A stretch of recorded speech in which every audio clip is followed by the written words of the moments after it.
Hello,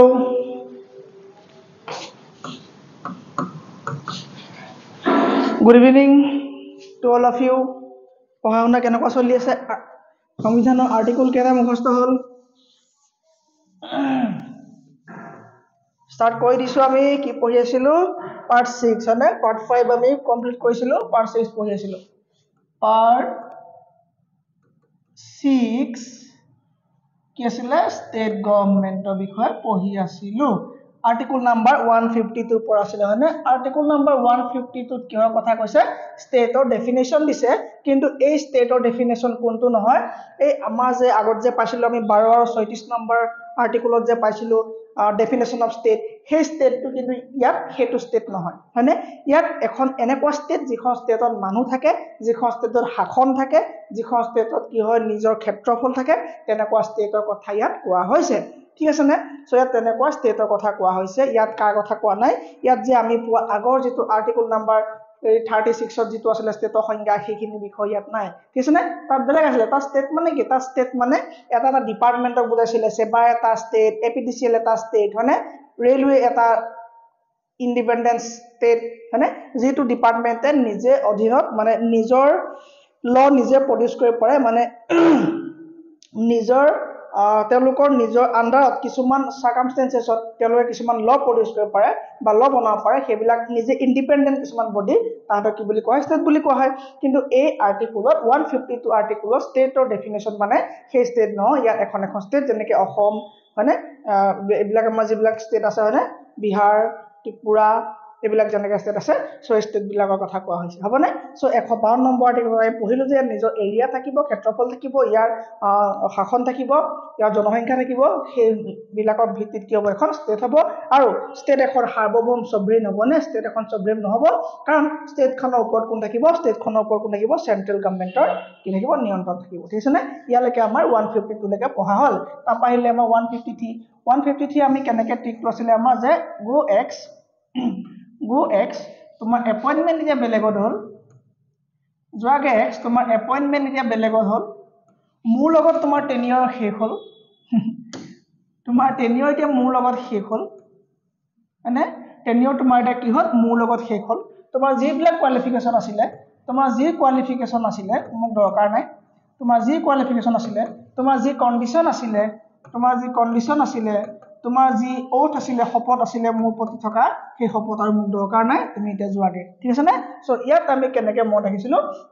ইয়াৰ এইটো article কিমান হ'ব 153 আৰ্টিকল গো মানে গভৰ্ণৰ এক্স মানে এক্সিকিউটিভ এক্স মানে কি হ'ব এক্সিকিউটিভ গভৰ্ণৰ এক্সিকিউটিভ অৰ্থাৎ কাৰ্যপালিকাৰ কথা আমি বিষয় পঢ়িলো ইয়াত আহিলে এপইন্টমেন্ট 154 ত আমি গভৰ্ণৰ এপইন্টমেন্টৰ বিষয় পঢ়িলো 156 ত আমি টেনিয়ৰ অৰ্থাৎ কাৰ্যকাল কিমান হ'ব এজন গভৰ্ণৰ সেই বিষয় পঢ়িলো হয়নে কোৱালিফিকেশনৰ বিষয় পঢ়িলো কিমান নম্বৰ আৰ্টিকলত 157 আমি কোৱালিফিকেশন পঢ়িলো আৰু কন্ডিশন পঢ়িলো আমি 158 নম্বৰ আৰ্টিকলত আৰু ওথ মানে এফাৰ্মেশন শপত গ্ৰহণ আমি কিমান নম্বৰ পঢ়িলো 159 নম্বৰত আমি শপত গ্ৰহণৰ বিষয় পঢ়িলো ইয়ালৈকে কিবা দিগদাৰ আছে নে গো এক্স তোমাৰ এপইন্টমেন্ট এতিয়া বেলেগৰ লগত মোৰ লগত টেনিয়ৰ শেষ কোৱালিফিকেশন কন্ডিশন শপত যি আছিলে সেইবিলাক মোক এতিয়া আৰু দৰকাৰ নাই ঠিক আছে নে মই এবাৰ ৰিভাইজ কৰি দিছো অকমান সোনকালে চোৱা গো মানে আছিলে গভৰ্ণৰ পদটো আমাৰ কাণ্ডাৰ পৰা লোৱা হৈছিলে যেনেকৈ ৰাষ্ট্ৰৰ হেড ৰাষ্ট্ৰপতি এখন ষ্টেটৰ হেড কোন হ'ব গভৰ্ণৰ হ'ব তেওঁ নামমাত্ৰ কাৰ্যপালিকা হ'ব ঠিক আছে নে তেওঁ কি হ'ব নামমাত্ৰ তেওঁ কাৰ্যপালিকা হ'ব ঠিক আছে নে সকলোবিলাক কাম তেওঁৰ নামতে কৰা হ'ব কিন্তু তেওঁ মাত্ৰ নামতহে হেড হ'ব ঠিক আছে এপইন্টমেন্ট তেওঁ এপইন্টমেন্ট কৰা হয় হয়নে তেওঁ এপইন্টমেন্ট কৰা হয় তেওঁ নিযুক্তি দিয়া হয় তেওঁ ইলেকশ্যন নহয় মই ক'লো তেওঁ এপইন্টমেন্ট কৰা হয় প্ৰধানমন্ত্ৰী আৰু মানে প্ৰধানমন্ত্ৰীৰ পৰামৰ্শ অনুসৰি ৰাষ্ট্ৰপতিয়ে তেওঁ নিয়োগ কৰে বা এপইন্টমেন্ট দিয়ে ঠিক আছে না টেনিয়ৰ তেওঁৰ কাৰ্যকাল কিমান হ'ব 5 বছৰ তেওঁৰ কাৰ্যকাল হ'ব আৰু 65 বছৰ যিকোনো মানে সেই দুটাৰ ভিতৰত যিটো আগত আহিব তেওঁ ৰিটায়াৰমেন্ট হ'ব লাগিব ঠিক আছে না 5 বছৰ বা 65 বছৰ আৰু আহিলে কোৱালিফিকেশন কি হ'ব তেওঁ 25 বছৰ হ'ব লাগিব তেওঁ পাগল হ'ব নালাগিব তেওঁ দেউলীয়া হ'ব নালাগিব তেওঁ কোনো এটা লেজিসলেটিভ এছেম্বলি তাৰ মানে কোনো মন্ত্ৰী মণ্ডলী তেওঁ কি হ'ব নালাগিব তেওঁ সদস্য হ'ব নালাগিব ভাৰতৰ নাগৰিক হ'ব লাগিব তাৰপৰা কন্ডিশন কি আছিলে তেওঁ কন্ডিশন কি হ'ব লাগিব গুড তেওঁ কি হ'ব লাগিব যি ৰাজ্যৰ গভৰ্ণৰ হ'ব সেই ৰাজ্য কি হ'ব মানে তেওঁ সেই ৰাজ্যৰ বাসিন্দা হ'ব নালাগিব ঠিক আছে ওথ কি আহিলে তেওঁ শপত গ্ৰহণ কি কৰিব তেওঁ শপত গ্ৰহণ কৰাব ৰাষ্ট্ৰপতি শপত গ্ৰহণ কৰাব হয়নে নহয় কি হ'ব হাইকোৰ্টৰ পৰা শপত গ্ৰহণ হ'ব ঠিক আছে তেওঁ শপত গ্ৰহণ কৰাব তেওঁ হাইকোৰ্টৰ চিফ জাষ্টিছে শপত গ্ৰহণ কৰাব আৰু হাইকোৰ্টৰ চিফ জাষ্টিছৰ যদি হাইকোৰ্টৰ জাজ এবচেণ্ট থাকে তেতিয়া সিনিয়ৰ মোষ্ট জাজে কি কৰাব তেওঁ শপত গ্ৰহণ কৰোৱাব হয়নে 159 লৈকে আমি আৰ্টিকল পঢ়ি শেষ কৰিছিলো ঠিক আছে নে এতিয়া আছে আমাৰ 160 কি আছিলে বিশেষ অধিকাৰ দিয়া হৈছিলে মানে ধৰি লোৱা যদিহে সংবিধানত নাইকিয়াও যদি কিবা ল বা কিবা অধিকাৰ দিব লগা হয় মানে আমাৰ এখন ষ্টেটত ৰাজ্যপালৰ নামত থাকিব তাৰ মানে ইনডাইৰেক্টলি ক'বলৈ হলে যেতিয়া কি হ'ব ইমাৰ্জেন্সি টাইমত অৰ্থাৎ যদি তেওঁৰ নামত নথকাও যদি কিবা এটা কেতিয়াবা ল বনাব লগা হয় সো সেই লটো দায়িত্ব কাৰ হ'ব গভৰ্ণৰ হ'ব ঠিক আছে নে তাৰ মানে যিকোনো কি হ'ব মানে কেতিয়াবা কিছুমান সাৰ্টেন কেসত কি হ'ব পাৱাৰটো কাৰ হাতত থাকিব পাৱাৰ গভৰ্ণৰৰ হাতত থাকিব ঠিক আছে নে পাৱাৰ গভৰ্ণৰৰ হাতত থাকিব ওকে 160 হৈ গ'ল 161 এই 161 লৈ যোৱাৰ আগতে আমি এটা চাই লওঁ আমাৰ পাৱাৰ গিটা কথা হয়নে কাৰ পাৱাৰ গিটা কথা আমাৰ গভৰ্ণৰ পাৱাৰ গিটা যিটা আছিল ন পাৱাৰ গিটাৰ কথা চাই লওঁ আমি সো গভৰ্ণৰ কি পাৱাৰ আছে গভৰ্ণৰ এক নম্বৰত আমাৰ কি পাৱাৰ থাকিব যেটো এক্সিকিউটিভ পাৱাৰ কি আছে ন চাব লাগিব আমি এক্সিকিউটিভ পাৱাৰ কি আছে আমাৰ গভৰ্ণৰ এক্সিকিউটিভ পাৱাৰ কি আছে গভৰ্ণৰ এক্সিকিউটিভ পাৱাৰ চাব লাগিব দুই নম্বৰতে আমি চাব লাগিব গভৰ্ণৰ লেজিসলেটিভ তাৰ মানে বিধায়িনী শক্তি লেজিসলেটিভ পাৱাৰ কি আছে চাব লাগিব মানে তেওঁৰ ইমাৰ্জেন্সি পাৱাৰ চাব লাগিব ইমাৰ্জেন্সি পাৱাৰ কিবা থাকে না তেওঁ যদি আছে কি থাকে চাব লাগিব হয়নে তেওঁ ইকোনমিক পাৱাৰ কিবা থাকে নি চাব লাগিব হেকিনি চাম আগতে তিনটা আগতে পঢ়ি লওঁ ঠিক আছে না সো এটা কথা যে এক্সিকিউটিভ পাৱাৰ কি থাকিব সো বুজি পাইছা নহয়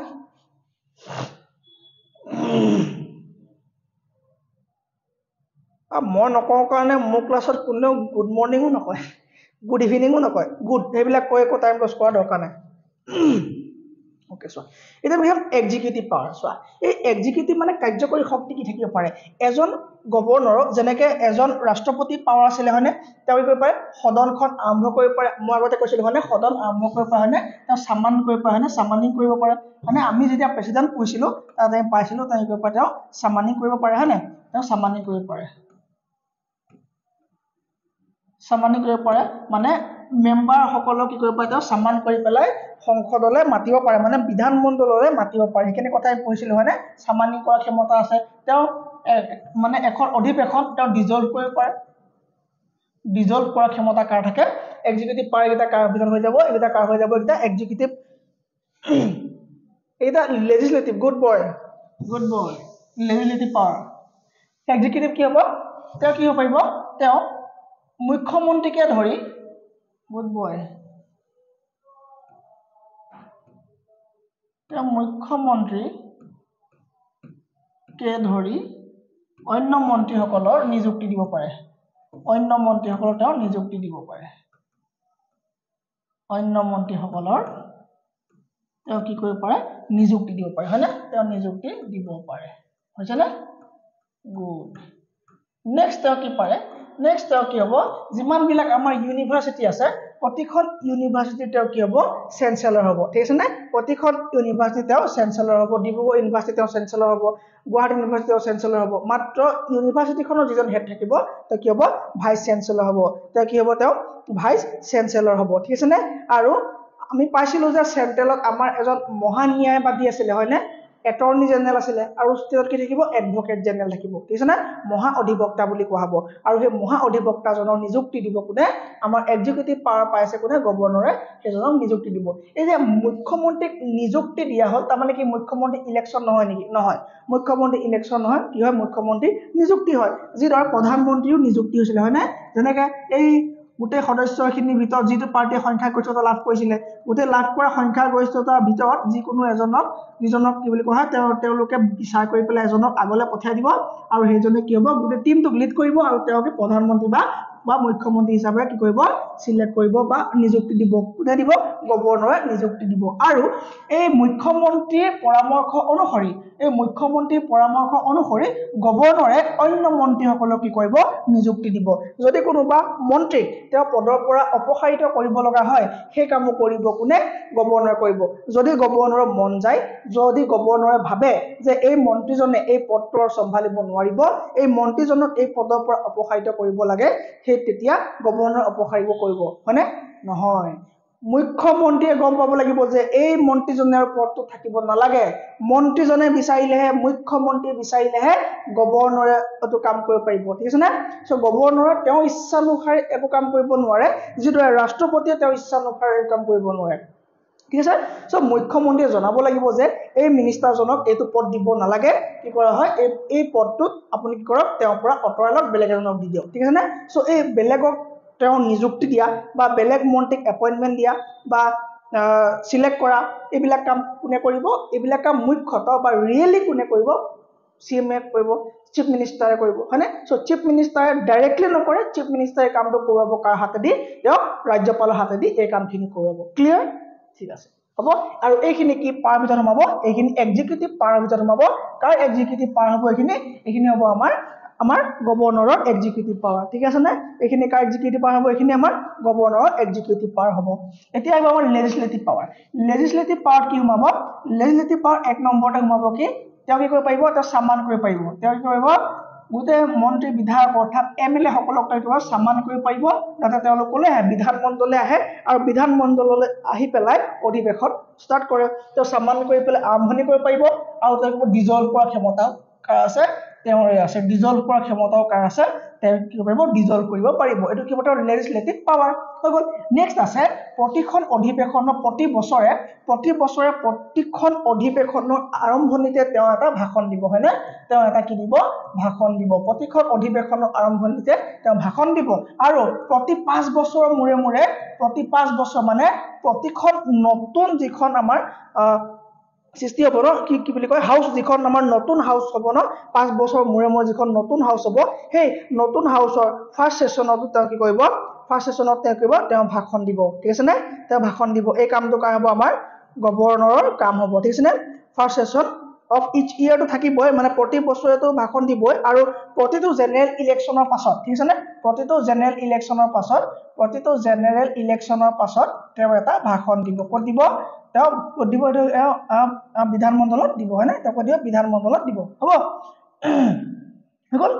তো ভাষণ দিব আৰু কি হ'ব প্ৰতি 1 বছৰ মই দিবই ইচ ইয়াৰত দিবই ঠিক আছে নে ইচ ইয়াৰত দিয়াৰ লগে ইচ ইয়াৰটো দিবই আৰু ইয়াত কি দিব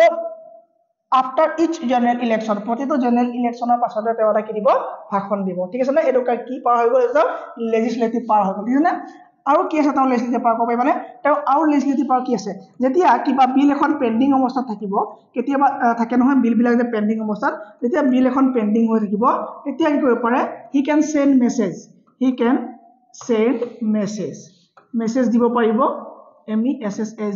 message to house or houses হয় না হাউস বা হাউসেস মানে যিকোনো এখন বা দুইখনলৈকে তেওঁ মানে কি মেসেজ কৰি পেলাই কি কৰিব পাৰিব এই পেন্ডিং থকা বিলখনৰ বিষয়ে জনাব আৰু তেতিয়া উমৈহতীয়াভাৱে এই বিলখনৰ কি কৰিব পাৰিব সিদ্ধান্তলৈ আহিব পৰালৈকে তেওঁ কামখিনি কৰি দিব ঠিক আছে না সো দুইটা হাউসলৈকে তেওঁ মেসেজ পঠাই পেলাই কি কৰিব পাৰিব বিলখন যে পেন্ডিং হৈ আছে সেই সম্বন্ধে তেওঁ কি কৰিব কথা পাতিব পাৰিব ঠিক আছে না ওকে আৰু কেতিয়াবা কি হয় গম পোৱা নাই কেতিয়াবা কি হয় এই হাউস বিলাকত কেতিয়াবা কি হয় হাউস মানে গম পাইছ না ঘৰৰ কথা নাই বুজোৱা এই কি বুজাইছে না বিধান পৰিষদ বুজাইছে নহলে এই বিধান সভা বুজাইছে যেনেকৈ আমাৰ চেন্ট্ৰেলত লোকসভা বুজাইছিলে বা ৰাজ্য সভা বুজাইছিলে ঠিক তেনেকৈ ষ্টেটত কি বুজাবই বিধান সভা বুজাব নহলে বিধান পৰিষদ বুজাব ক্লিয়াৰ ওকে প্ৰতিখন হাউসত কেতিয়াবা কি হয় যেতিয়া স্পিকাৰ ভেকেন্ট থাকে বা স্পিকাৰ বা ডেপুটি স্পিকাৰ যেতিয়া কি হ'ব ভেকেন্ট থাকিব তেতিয়া কি কৰিব পাৰিব সেই বাকিখিনি মানুহৰ মাজৰ পৰা বাকি মেম্বাৰৰ মাজৰ পৰা এজন এপইন্ট কৰিব পাৰিব কোনে এপইন্ট কৰিব পাৰিব আমাৰ ৰাজ্যপালে এপইণ্ট কৰিব পাৰিব হয়নে যেতিয়া ভেকেন্ট থাকিব সেই পজিশনটো সেই পোষ্টটো যেতিয়া ভেকেন্ট থাকিব সেই ভেকেন্ট থকা পোষ্টটো ফিল আপ কৰিবৰ কাৰণে অলপ সময়ৰ কাৰণে তেওঁ ইচ্ছা অনুসৰি বা সিনিয়ৰ মোষ্ট খিনিৰ ভিতৰৰ পৰা এজনক তেওঁ কৰিব তেওঁ এপইণ্ট কৰিব পাৰিব as a speaker or deputy speaker ঠিক আছে নে as a speaker or deputy speaker এইকেইটা কি পাৱাৰ আছিলে আমাৰ লেজিসলেটিভ পাৱাৰ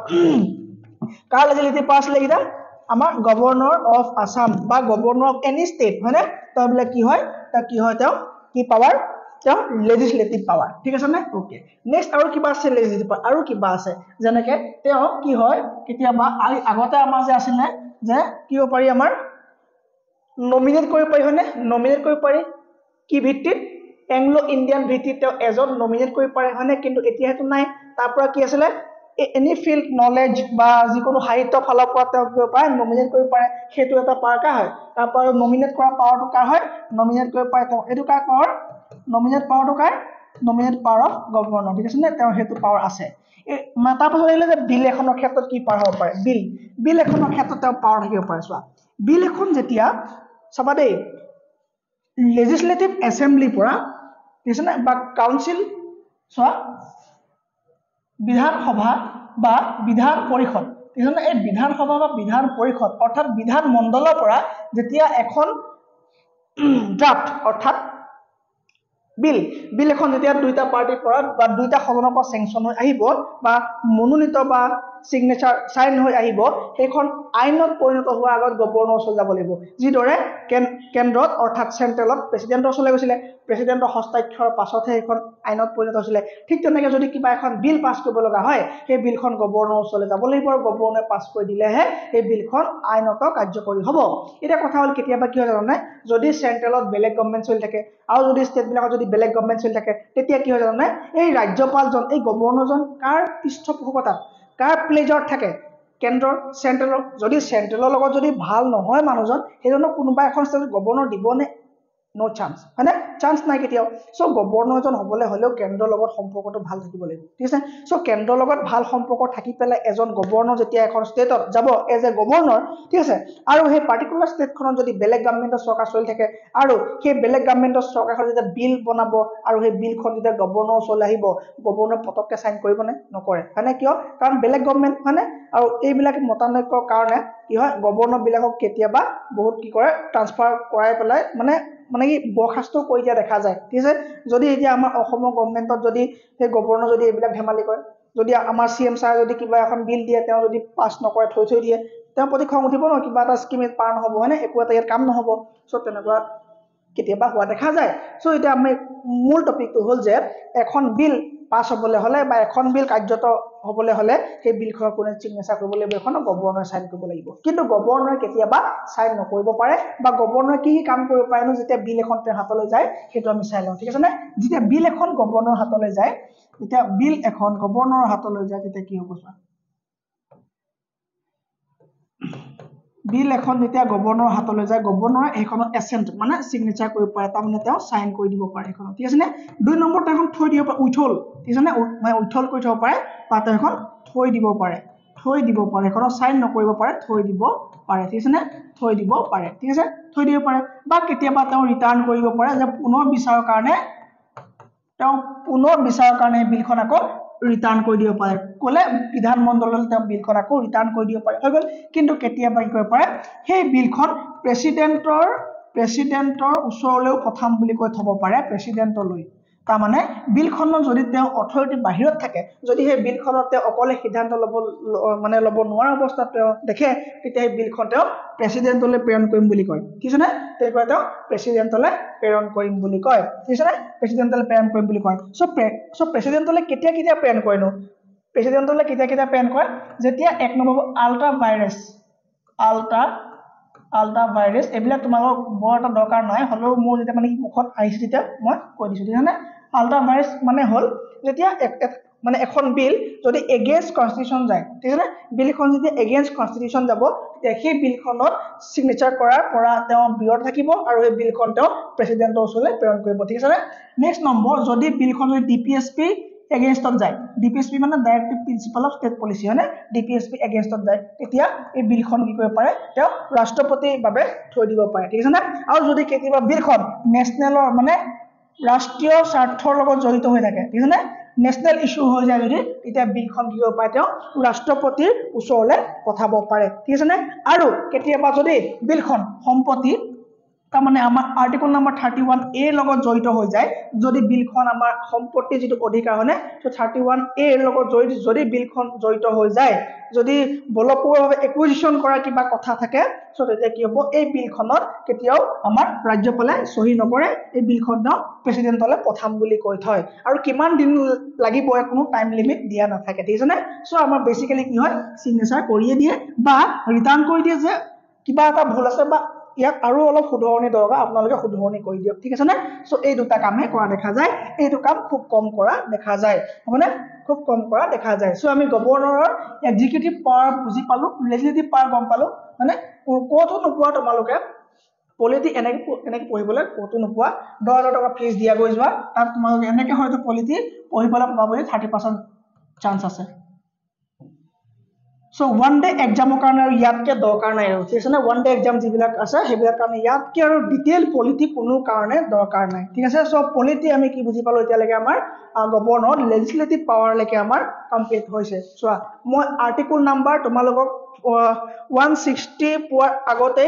মানে 151 কন্টিনিউ কৰি মই লাহেকে 161 হুমাই দিব লাগিছিলে মই এইখিনি তোমালোক নোপোৱা হলো হয় কিন্তু ক'ব লাগিব মোৰ দায়িত্ব ডিউটি হয় না কাৰণ তোমালোকে ডিটেইল বিচাৰি আহিছা কোটো নাই পোৱা মই জানো সেই কাৰণে মোৰ ওচৰত আহিছা সকলো ইমান বিশ্বাসে এডমিশন লৈছা তাত মোৰ ডিউটি হৈ যায় যে মই তোমালোক সকলো দিবই লাগিব টেষ্ট নিদিয়ালৈকে 100% দিম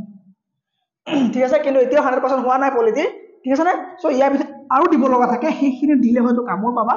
যদি পিসিএস ৰ কাৰণে লাগি আছা তেতিয়ালে মোক কবা যিসকলে পিসিএস ৰ কাৰণে লাগি আছা তেওঁলোকৰ কাৰণে বেলেগ এটা বেচ কৰিম যত পলিটি ইয়াতকৈ ভিতৰ পৰা খান্দি উলিয়াম ইছনা পলিটি ইয়াতকৈ ভিতৰ পৰা খান্দি উলিয়াম আমি পঢ়িম হবনে সো আৰ্টিকল নাম্বাৰ কিমান পঢ়িছো দৰকাৰ নাই আমি এক্সিকিউটিভ পাৱাৰ পঢ়ি আছো আৰু লেজিসলেটিভ পাৱাৰ পঢ়ি আছো এতিয়া আমি কি চাব লাগিব এই লেজিসলেটিভ পাৱাৰ তাৰ লগতে আৰু এটা আছে এটো কি হল বিল হনে বিলখনৰ কথা গম পালো তেওঁ বিলত কি পায় সাইন কৰিব পাৰে সৰি নেক্সট তো সোৱা নেক্সট তো কি আছে নেক্সট তো আছে তেওঁ অৰ্ডিনেন্স বনাব পাৰে অৰ্ডিনেন্স মেকিং পাৱাৰ যে প্ৰেসিডেন্ট আছিল যে অৰ্ডিনেন্স কেতিয়া বনায় যেতিয়া সংসদ কি হয় অস্থিৰ মানে অচল অৱস্থাত থাকে যেতিয়া লোকসভা বা ৰাজ্যসভা অচল অৱস্থাত থাকে তেতিয়া কি পাইছিলে ৰাষ্ট্ৰপতি অৰ্ডিনেন্স অৰ্থাৎ অধ্যাদেশ তেওঁ কি কৰিব পাৰিছিলে ইস্যু কৰিব পাৰিছিলে ঠিক তেনেকে আমাৰ ষ্টেট বিলাকতো ৰাজ্যপালে যেতিয়া আমাৰ বিধান পৰিষদ বা বিধান সভা অচল অৱস্থাত থাকিব তাৰ মানে কৰ্মবিৰতি থাকিব সেই সময়ত কি কৰিব পাৰে আমাৰ গভৰ্ণৰ যদি আকস্মিক কিবা কাৰণত যদি কিবা ল মেক কৰিব লগা হয় যদি কিবা অধ্যাদেশ জাৰি কৰিব লগা হয় প্ৰেসিডেন্টৰ ঠাইত আমাৰ ষ্টেটত কোনে পাৰে গভৰ্ণৰে মানে অৰ্ডিনেন্স বনাব পাৰে আৰু এই অৰ্ডিনেন্স ম্যাক্সিমাম 6 মাহলৈকে থাকে হয়নে ম্যাক্সিমাম 6 মাহলৈকে থাকে তাৰ মানে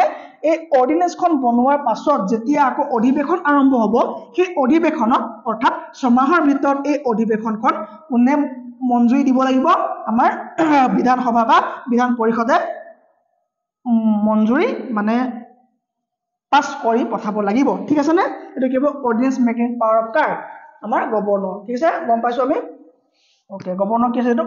অৰ্ডিনেন্স মেকিং পাৱাৰ অৰ্থাৎ অধ্যাদেশ জাৰি কৰাৰ ক্ষমতা কাৰ আছে গভৰ্ণৰ আছে এইখিনি গভৰ্ণৰ কি হয় লেজিসলেটিভ পাৱাৰ গভৰ্ণৰ কি পায় কিনি লেজিসলেটিভ পাৱাৰ ঠিক আছে না ओके नेक्स्ट हुआ फाइनेंशियल पावर नेक्स्ट हम क्या हमें फाइनेंशियल पावर ठीक है ना financial power so financial power विशेष আমি নাই তেওঁৰ দুই তিনটা মানৰ বাহিৰে বিশেষ ফাইনেন্शियल পাৱাৰ নাই সো ফাইনেন্शियल পাৱাৰ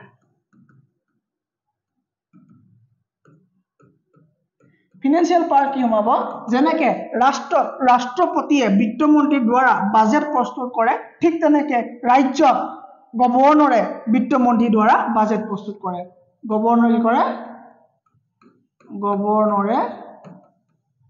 বিত্তমন্ত্ৰী কেনেকৈ লিখে বিত্তমন্ত্ৰীৰ দ্বাৰা বাজেট কি কৰে প্ৰস্তুত কৰে বিত্তমন্ত্ৰীৰ দ্বাৰা বাজেট প্ৰস্তুত কৰে হলনে এই কৰে বিত্তমন্ত্ৰীৰ দ্বাৰা মানে ফাইনেন্স মিনিষ্টাৰৰ দ্বাৰা বাজেট প্ৰস্তুত কৰে এটো কাম কাৰ গভৰ্ণৰ কাম 2 নম্বৰে কৰিব মানি মানি বিল এখন কি হ'ব লাগিব গভৰ্ণৰৰ পূৰ্বানুমতি এই যেনেকৈ আগত আমি পাইছিলোঁ যে পূৰ্বানুমতিৰ সাপেক্ষে বিধানসভা বুলিয়ে লিখিছোঁ দেই দুইটা লিখা আৰু কাৰণ অকল 6 খনতহে আছে আমাৰ বিধান পৰিষদ হয় নাই বিধানসভাত উত্থাপন কৰিব পাৰে হয়নে সো আমি যে পাইছিলোঁ যে আগতে মানি বিল এখন কি আছিলে কেন্দ্ৰত ৰাষ্ট্ৰপতিৰ পূৰ্বানুমতি সাপেক্ষে 14 দিনৰ আগত যে ঘোষণা দি দিয়ে হয়নে সো পূৰ্বানুমতি সাপেক্ষে এখন মানি বিল কি হ'ব সভাত উপস্থাপন কৰিব পাৰিব হয়নে আৰু যিবোৰ ৰাজ্যৰ যিটো পুঁজি কাৰ আণ্ডাৰত থাকিব আমাৰ গভৰ্ণৰৰ আণ্ডাৰত থাকিব হয়নে গভৰ্ণৰৰ আণ্ডাৰত থাকিব ইয়াৰ ৰখীয়া কোন হ'ব গভৰ্ণৰ হ'ব ঠিক আছে নে কি পুঁজি ছাৰ এই আকস্মিক পুঁজি কেনেকৈ লিখে আকস্মিক হৈ গ'ল এই আকস্মিক পুঁজি কি হ'ব মানে ইমাৰ্জেন্সি ফান্ড বিলাক কাৰ ওচৰত থাকিব গভৰ্ণৰ আণ্ডাৰত থাকিব হ'ল না সো এইবিলাক কি আছে ফিনান্সিয়েল পাৱাৰ এতিয়া চাম আমি আমাৰ ইমাৰ্জেন্সি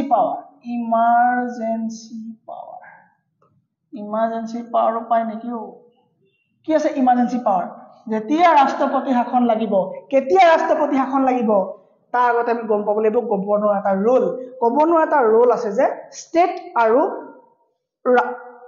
আৰু ৰাষ্ট্ৰপতি মিডলমেন হিচাপে কাম কৰে কোনে গভৰ্ণৰে এখন ৰাষ্ট্ৰত কি হ'ব পাৰে সব কথা কোনে গম পাই থাকিব ৰাষ্ট্ৰপতিয়ে গম পাই থাকিব যদি কিবা অথন্তৰ হয় ৰাষ্ট্ৰপতি শাসন দি দিব কেতিয়া দিব পাৰে ৰাষ্ট্ৰপতি শাসন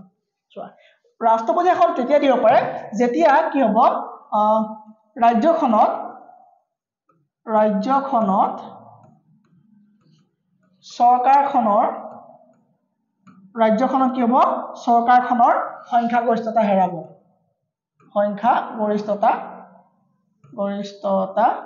হেৰাব ঠিক আছে না তেতিয়া কি হ'ব পাৰে ইয়াত ৰাজ্যখনত প্ৰেসিডেন্ট ৰুল হ'ব পাৰে ঠিক আছে নে মানে যেতিয়া ৰাজ্যখনৰ চৰকাৰৰ বহুমত যেটো মেজৰিটি যেটো নাইকিয়া হৈ যাব পাৰে হয়নে যদি কোনোবা এমএলএ বেলেগ পাৰ্টিয়ে কিনি লয় যদি যেটো নাম্বাৰ লাগে চৰকাৰ গঠন কৰিব যদি সেই নাম্বাৰ সমান যদি এমএলএ নাথাকে তেতিয়া কি হ'ব পাৰে সেইখন চৰকাৰ ভংগ হোৱাৰ চান্স থাকে আৰু সেই সম্বন্ধি কৰিব লগালগ কোনে খবৰ দিব গভৰ্ণৰে প্ৰেসিডেন্টক খবৰ দিব ঠিক আছে নে যদি আভ্যন্তৰীণ যদি অশান্তি হয় ঠিক আছে নে যদি আভ্যন্তৰীণ যদি ইন্টাৰনেল কিবা ইন্টাৰনেল ডিসপিউট যদি হয় যদি আভ্যন্তৰীণ অশান্তি হয় বা ডিসপিউট মানে একচুয়ালি কাজিয়া বা এটো হ'ব ঠিক আছে সো যদি ইন্টাৰনেল যদি পিছ নাথাকে তেতিয়া কি হ'ব পাৰে ৰাষ্ট্ৰপতিক তেওঁ জনাব পাৰে আৰু ৰাষ্ট্ৰপতিক জনোৱাৰ লগে লগে কি হ'ব ৰাষ্ট্ৰপতি শাসন দিব পাৰে এটা কথা যে ৰাষ্ট্ৰপতি শাসন মানে কোৱাচোন এই ৰাষ্ট্ৰপতি শাসন নামটোহে কিন্তু তাৰ গোটেইখিনি দায়িত্ব কাৰ ওপৰত থাকিব গভৰ্ণৰজনৰ ওপৰত ন্যস্ত থাকিব ঠিক আছে নে গভৰ্ণৰজনৰ ওপৰত ন্যস্ত থাকিব ঠিক আছে নামটোহে কি হ'ব ৰাষ্ট্ৰপতি শাসন আৰু এখন ষ্টেটত কি হ'ব এখন ষ্টেটত যেতিয়া ৰাষ্ট্ৰপতি শাসন দিয়া বুলি গম পোৱা তাৰ মানে কি গভৰ্ণৰ হাতত আল্টিমেট পাৱাৰ আহি যোৱা গভৰ্ণৰ হাতত কি আহি যোৱা আল্টিমেট পাৱাৰ আহি যোৱা আৰু এটা কন্ডিশন হ'ব পাৰে যদিহে দেখত সেন্ট্ৰেল গভৰ্ণমেন্টৰ ৰুল কাম নকৰে যদিহে দেখখন সেন্ট্ৰেল গভৰ্ণমেন্টৰ মতে নচলে যদিহে দেখখনে সেন্ট্ৰেল গভ অৱমাননা কৰে বা সেন্ট্ৰেল চৰকাৰৰ মতে বা কাম কাজবোৰ নকৰে ঠিক আছে নে তেতিয়া কি হ'ব পাৰে অৱমাননা কৰিলে কি হ'ব পাৰে ৰাষ্ট্ৰপতি শাসন হ'ব পাৰে আৰু ৰাষ্ট্ৰপতি শাসন হোৱাৰ লগে লগে গোটেই দায়িত্ব গোটেই পাৱাৰ কাৰ ওচৰত যাব সুপ্ৰিম পাৱাৰ কাৰ যাব গভৰ্ণৰৰ ওচৰত গুচি যাব আৰু গভৰ্ণৰে যি মন যায় তাকে কৰিব পাৰিব হয়নে আৰু সেই কাৰণে ৰাষ্ট্ৰপতি শাসন বেছি দেৰিলৈকে নাথাকে হয়নে কাৰণ কি হ'ব জনসাধাৰণৰ মৌলিক অধিকাৰ খৰ্ব হৈ যায় হয়নে সো এই কাৰণে কি হ'ব নোৱাৰে বেছি দেৰিলৈকে নাথাকে এটো কি হ'ব আমাৰ ইমাৰ্জেন্সি পাৱাৰ আৰু এটা কি পাৱাৰ থাকিব পাৰে আৰু এটা পাৰ্ডন পাৱাৰ থাকে নহয় আমাৰ পাৰ্ডন পাৱাৰ হয় না পাৰ্ডন পাৱাৰ কি থাকিব পাৰে পাৰ্ডন পাৱাৰ যেনেকৈ কেন্দ্ৰত ৰাষ্ট্ৰপতিয়ে ক্ষমাদান কৰিব পাৰে ইয়াতো পাৰে তেওঁ কি পাৰে শাস্তিৰ পৰিমাণ কমাব পাৰে শাস্তিৰ পৰিমাণ কমাব পাৰে শাস্তিৰ নেচাৰ কমাব পাৰে শাস্তিৰ নেচাৰ কমাব পাৰে হয়নে কিন্তু কমপ্লিট মানে পাৰ্ডন কৰিব নোৱাৰে মানে সম্পূৰ্ণ ক্ষমাদান কৰিব নোৱাৰে হয়নে সম্পূৰ্ণ ক্ষমাদান কৰিব নোৱাৰে তাৰমানে ফাঁসী শাস্তিও মাফ কৰিব নোৱাৰে ফাঁসী শাস্তি মাফ কৰা কাম কাৰ হ'ব গভৰ্ণৰ নহয় কাৰ হ'ব প্ৰেসিডেন্ট হ'ব ঠিক আছে নে সো যদি কোনোবা এজন যায় ছাগলী চোৰৰ কেছত যদি কোনোবা এজন ফচিলে 10 বছৰ ৰিগৰাছ ইমপ্ৰিজনমেন্ট মানে কঠোৰ কাৰাবাস হ'ল তাক 5 বছৰ সিম্পল কাৰাবাস কৰিব পাৰিব তাৰমানে 5 বছৰ কি কৰিব পাৰিব 5 বছৰ কঠোৰ কাৰাবাস যদি নেচাৰটো চেঞ্জ কৰিব লগা হয় তেতিয়া নেচাৰ কমাব যদি পৰিমাণ কমাব লগা তেতিয়া সময়টো কমাই দিব সেইখিনি কাম কৰিব পাৰিব ৰেমিট কৰিব পাৰিব তাৰমানে আৰু এইবিলাক তোমাৰ শাস্তি ৰখাই থব পাৰিব কিন্তু সম্পূৰ্ণ কি মাফ কৰিব নোৱাৰে এটো কাম পাৰে কোনে এটো অকল আমাৰ প্ৰেসিডেন্টে পাৰে হয়নে আৰু সেনা কোৰ্ট মাৰ্শাল যেটো হয়নে সো সেনাৰ শাস্তি তেওঁ মাফ কৰিব নোৱাৰিব সেনাৰ শাস্তি কি কৰিব নোৱাৰিব তেওঁ মাফ কৰিব নোৱাৰিব তাৰমানে সেনাৰ শাস্তি ক্ষমা কৰিব নোৱাৰিব সেনাৰ শাস্তি ক্ষমা কৰিব নোৱাৰিব হলে এইখিনি কাৰ ফাংচন হ'ব এইখিনি কাৰ পাৱাৰ হ'ব আমাৰ গভৰ্ণৰ পাৱাৰ হ'ব আৰু আজিৰ ক্লাছটো এইখিতে যদি শেষ কৰো পোৱা যাব নাই 30 মিনিটস ওকে এটা কাম কো মানে আৰু কেইটা আৰ্টিকল চাই লম ওকে শেষ নকৰো চিন্তা কৰিব নালাগে ওকে হলে সো এইখিনি পাৱাৰ খিনি হৈ গল আমি কে নম্বৰ আৰ্টিকল লৈকে পঢ়া হৈ গল আমাৰ আৰ্টিকল নাম্বাৰ 159 160 লৈকে আমাৰ হৈ গল হয়নে 153 পৰা আমাৰ 160 লৈকে হৈ গল 160 কি আছে এক্সট্ৰা অধিকাৰ দিয়া আছে কাক গভৰ্ণৰক যদি কিবা ল মেক কৰিব লগা হয় ইমাৰ্জেন্সি টাইমত হেতু গভৰ্ণৰৰ থাকিব বা গভৰ্ণৰে কি হ'ব ইমাৰ্জেন্সি সময়ত গভৰ্ণৰৰ মানে হাততে গুটে পাৱাৰ খিনি থাকিব মানে সো আলটিমেটলি ক'ব গলে গভৰ্ণৰৰ হাততে কি হ'ব 160 নম্বৰ আৰ্টিকলৰ অধীনত ইমাৰ্জেন্সি টাইমত তে হবে হবা হ'ব ঠিক আছে নে ওকে নেক্সট আহিলে আৰ্টিকল নাম্বাৰ 161 কি হ'ব কোৱা আৰ্টিকল নাম্বাৰ 161 কি আছে কোৱা আৰ্টিকল নাম্বাৰ 161 কি আছে আৰ্টিকল নাম্বাৰ 161 কি আছে গভৰ্ণৰ কি আছে পাৰ্ডনিং পাৱাৰ আছে হয়নে সো গভৰ্ণৰ পাৰ্ডনিং পাৱাৰৰ কথা ক'ত আছে আৰ্টিকল নাম্বাৰ 161 আছে মই অলৰেডি পঢ়ালো হয়নে মই অলৰেডি পঢ়ালো কি আছে পাৰ্ডনিং পাৱাৰৰ কথা আছে হৈ গল 161 ত পাৰ্ডনিং পাৱাৰ বিষয় মই পঢ়ালো 162 ত আছে এক্সটেন্ড কিহৰ এক্সটেন্ডৰ কথা আছে পাৱাৰ এই ষ্টেটত কি হয় ষ্টেটত 61টা বিষয়ৰ ওপৰত ষ্টেট লিষ্ট যে আমাৰ থাকে যে central list state list concurrent list এই স্টেট লিষ্টত 61টা বিষয় যে আছে এই 61টা বিষয়ৰ ওপৰত যদি আৰু ল বনাব বিচাৰে ৰাজ্য চৰকাৰে বনাব পাৰিব তাৰ মানে এক্সটেন্ড কৰিব পাৰিব কি পাৱাৰ মানে এক্সিকিউটিভ পাৱাৰ এক্সটেন্ড কৰিব পাৰিব তাৰ মানে এক্সটেন্ড অফ এক্সিকিউটিভ পাৱাৰ পাৱাৰত কৰিব পাৰিব এক্সটেন্ড কৰিব পাৰিব তাৰ মানে তেওঁলোকৰ আন্ডাৰত থকা যিটা 61টা বিষয় যেনেকৈ পুলিশ মানে বা হস্পিটেল এই যিখিনি তেওঁলোকৰ আন্ডাৰত থাকে এই 61টা বিষয়ৰ ওপৰত যদি আৰু এক্সটেন্ড কৰিম বুলি ভাবে এইকিটা বিষয় বস্তু ভিতৰত থাকি যদি আৰু কিবা বেলেগ ল ইমপ্লিমেন্ট কৰিম বুলি ভাবে তেতিয়া দে ক্যান ডু মানে তেওঁলোকে এক্সটেন্ড কৰিব পাৰে এটো কথা কে নম্বৰ আৰ্টিকল আছে আমাৰ 162 নং আৰ্টিকলত উল্লেখ আছে ঠিক আছে 163 আছে 163 আছে এখন কি থাকিব লাগিব এখন কাউন্সিল অফ মিনিষ্টাৰ থাকিব লাগিব এখন মন্ত্ৰীমণ্ডলী থাকিব লাগিব মিনিষ্টাৰ্স থাকিব লাগিব টু এইড বা হেল্প কৰিব কাৰণে টু এইড বা হেল্প কি গভৰ্ণৰ বুজিছে না গভৰ্ণৰক হেল্প কৰিবৰ কাৰণে এজন কি থাকিব লাগিব এখন কি থাকিব লাগিব কাউন্সিল অফ মিনিষ্টাৰ থাকিব লাগিব হয়নে ৰাজ্যপালৰ সহায়ৰ বাবে এখন মন্ত্ৰীমণ্ডলীৰ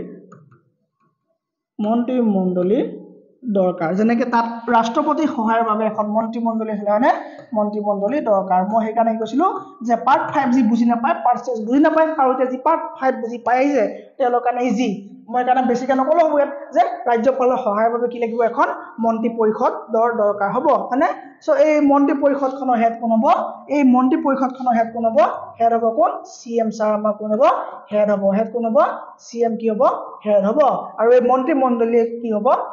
আমাৰ ৰাজ্যপালক সহায় কৰিব 164 ত কি কোৱা হৈছে 164 টো বহুত ভিতৰ ডিপলি আছে সেই ডিপলি আমি নাযাও আমি পিসিএস ৰ কাৰণে পঢ়িম সিম্পলি জানি থোৱা যে 164 ত আছে যে গভৰ্ণৰে কি কৰিব গভৰ্ণৰে কি কৰিব গভৰ্ণৰে CMক এপইণ্ট কৰিব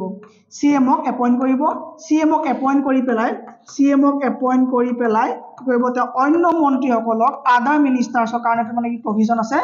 অন্য মিনিষ্টাৰ্ছক এপইণ্ট কৰিব কাৰ পৰামৰ্শ অনুসৰি CMৰ পৰামৰ্শ অনুসৰি তেওঁ কৰিব অন্য মিনিষ্টাৰ্ছক এপইণ্ট কৰিব অন্য মিনিষ্টাৰ্ছক কি কৰিব এপইণ্ট কৰিব অন্য মিনিষ্টাৰ্ছক এপইণ্ট কৰিব ঠিক আছে নে সো CMৰ পৰামৰ্শ মতে অন্য মিনিষ্টাৰ্ছক গভৰ্ণৰে কৰিব এপইণ্ট কৰিব ঠিক আছে নে ওকে স্যাৰ CMৰ সিট খালি হলে বিধানসভা ভংগ হয় নে নহয় নহয় ঠিক আছে নে অকল মন্ত্ৰীমণ্ডলী ভংগ হ'ব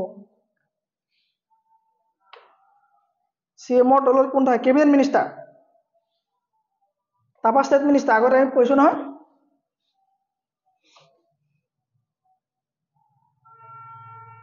ষ্টেট প্লেনিং কমিশনৰ চেয়াৰমেন CM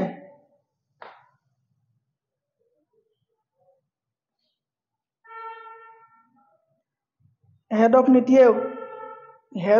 নোৱাৰা প্ৰাইম মিনিষ্টাৰ এই আৰ্টিকলটোৰ ভিতৰত বহুত আছে সেইখিনি আমাক দৰকাৰ নাই কিন্তু লাষ্ট এটা কথা জানি থোৱা যে গভৰ্ণৰে কৰিব পাৰিব যে CMক এপইণ্ট কৰে আৰু লগতেই কৰে অন্য মিনিষ্টাৰ্ছক এপইণ্ট কৰে কিন্তু আৰু এটা ঠিক এটা আছে CM উৰি যায় চাবা এই ট্ৰিকটো কি হ'ব CM উৰি যায় তাৰ মানে হল C মানে হল ছত্তীশগড় M মানে হল মধ্যপ্ৰদেশ উৰি মানে হৈ গল উৰিষ্যা যায় মানে হৈ গল ঝাৰখণ্ড এই চাৰিখন জায়গাত কিন্তু এজন এক্সট্ৰা মিনিষ্টাৰ তেওঁ এপইণ্ট কৰিব কোনে গভৰ্ণৰে পৰীক্ষাত আহে কোনটো আৰ্টিকলত বা কোনটো এক্সট্ৰা মিনিষ্টাৰ বা ওয়েলফেয়াৰ মিনিষ্টাৰ এক্সট্ৰাকে নিম্নলিখিত কোনখন ষ্টেটত এপইণ্ট কৰে সো কি হ'ব C মানে হৈ গল ছত্তীশগড় M মানে হৈ গল মধ্যপ্ৰদেশ উৰি মানে হৈ গল উৰিষ্যা যায় মানে হৈ গল ঝাৰখণ্ড ঠিক আছে নে CM উৰি যায় সো CM উৰি যায় এই ট্ৰিকটো চাৰিখন ষ্টেটৰ নাম আছে আৰু এই চাৰিখন ষ্টেটত এজন এক্সট্ৰাকে কি হ'ব ওয়েলফেয়াৰ মিনিষ্টাৰ মানে কিবা জনকল্যাণ বুলি কয় ঠিক আছে নে এই ওয়েলফেয়াৰ মিনিষ্টাৰ এজন এক্সট্ৰাকে এপইণ্ট কৰিব যি SC আৰু ST বিষয়ে চকু দিব তাৰ মানে ST আৰু SC বিষয়ে অলপ বিশেষভাৱে চোৱাচিতা কৰিবৰ কাৰণে এজন স্পেশাল মিনিষ্টাৰ এপইণ্ট কৰিছে এক্সট্ৰাকে কোন এই চাৰিখন ষ্টেটত CM উৰি যায় ছত্তীশগড় মধ্যপ্ৰদেশ উৰিষ্যা আৰু ঝাৰখণ্ড এই চাৰিখনত কি হয় এক্সট্ৰাকে এজন জনকল্যাণমূলক এজন মিনিষ্টাৰ এপইণ্ট কৰিব বাকি আৰু 164 আৰ্টিকল বহুত দীঘলীয়া ভিতৰত বহুত ডিপলি আছে সেইখিনি আমাক দৰকাৰ নাই ওৱান ডে এক্সামৰ কাৰণে সাফিচিয়েন্ট মানে ফাউন্ডেশন ক্লাছ হিচাপেও সাফিচিয়েন্ট যদি হে আমি PCS দিও তাৰ কাৰণে পঢ়িম সো তেতিয়ালৈকে থ্যাংক ইউ নেক্সট ক্লাছত 165 পঢ়িম 165 আছে আমাৰ এটো এডভোকেট জেনেৰেলৰ কথা যেনেকৈ আমাৰ চেন্ট্ৰেলত কি আছিল এটৰ্নি জেনেৰেল তেনেকৈ থাকিব এডভোকেট জেনেৰেল আৰু এই এডভোকেট জেনেৰেলৰ পাৱাৰ কি হ'ব তো এনি হাই কোৰ্ট আৰু এনি ডিস্ট্ৰিক্ট কোৰ্টত তেওঁ গৈ পেলাই কোৰ্টত কেছ খেলিব পাৰিব কাৰ বিৰুদ্ধে সৰকাৰ বিৰুদ্ধে নাকি নহয় বেলেগ পাৰ্টি হৈ তেওঁ কেছ খেলিব পাৰিব বেলেগ পাৰ্টিৰ বিৰুদ্ধে কেছ খেলিব পাৰিব কিন্তু ৰাজ্য চৰকাৰৰ বিৰুদ্ধে তেওঁ কেছ খেলিব নোৱাৰিব ঠিক আছে না তেওঁ দৰমহা থাকে না তেওঁ দৰমহা নাথাকে কিন্তু ঘৰ পায় বাংলো পায় সব ফেসিলিটি পায় মাত্ৰ দৰমহাটো নাপায় দৰমহা ক'ব পায় কেছ খেলিলে দৰমহা পায় যদি আজি মই গৈ পেলাই যদি আমি মই যদি আজি এডভোকেট জেনেৰেল কওঁগে আজি আমাৰ ৰাজ্য চৰকাৰ এগেইনষ্টত কেছ খেলিব লাগে তেওঁ খেলিব না নেখেলে তেওঁ জোৰ পৰা চাকৰিটো আছে তারপর যদি মই তো যদি কেছ খেলিব কওঁ হ'ব না নহ'ব তাৰ চাকৰি হৈ যাব হয় না থ্যাংক ইউ নেক্সট ক্লাছত লগ পাম